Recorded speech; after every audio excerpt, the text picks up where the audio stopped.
السلام علیکم ورحمۃ اللہ وبرکاتہ۔ محترم سامعین، آج کے ٹاپک میں ایک شرعی مسئلے کی وضاحت کرنا مقصود ہے۔ وہ شرعی مسئلہ یہ ہے کہ مردوں کا کان چھدوانا کیسے ہے، اس کا شرعی حکم کیا ہے۔ یاد رہے، جہالت نے اتنا زور پکڑ لیا ہے،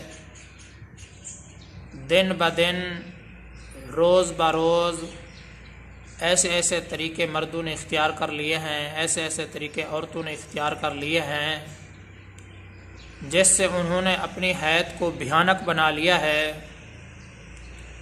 دور سے بھی ایسے پتہ چلتا ہے کہ ان کا دور سے بھی اسلام کے ساتھ کوئی واسطہ نہیں، دین سے ان کا کوئی واسطہ نہیں۔ جہاں اور بہت سارے جہالت کے کام کیے جا رہے ہیں، تو ان میں سے ایک کام جہالت کا یہ بھی ہے کہ مرد حضرات اپنے کانوں کو چھدوا کر اور اسی پتہ ہے کیا کچھ پہن لیتے ہیں۔ اللہ تعالیٰ معاف فرمائے، ہر کسی کے اپنے اپنے طریقے ہیں، اس کو بھی انہوں نے فیشن سمجھا ہوا ہے، جبکہ کان چھدوانا یہ عورتوں کا خاصہ ہے، اور اسلام میں مردوں کو عورتوں کی مشابہت اختیار کرنے سے منع کیا گیا ہے، لہذا مردوں کا کان چھدوانا شرعی طور پر ناجائز ہے۔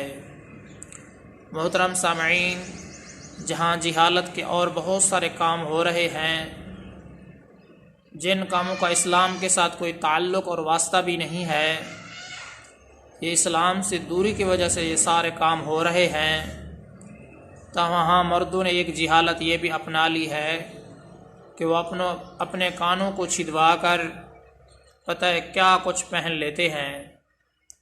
یاد رہے، کانوں کو چھدوانا یہ عورتوں کا خاصہ ہے، اور مردوں کو عورتوں کے ساتھ مشابہت اختیار کرنے سے منع کیا گیا ہے۔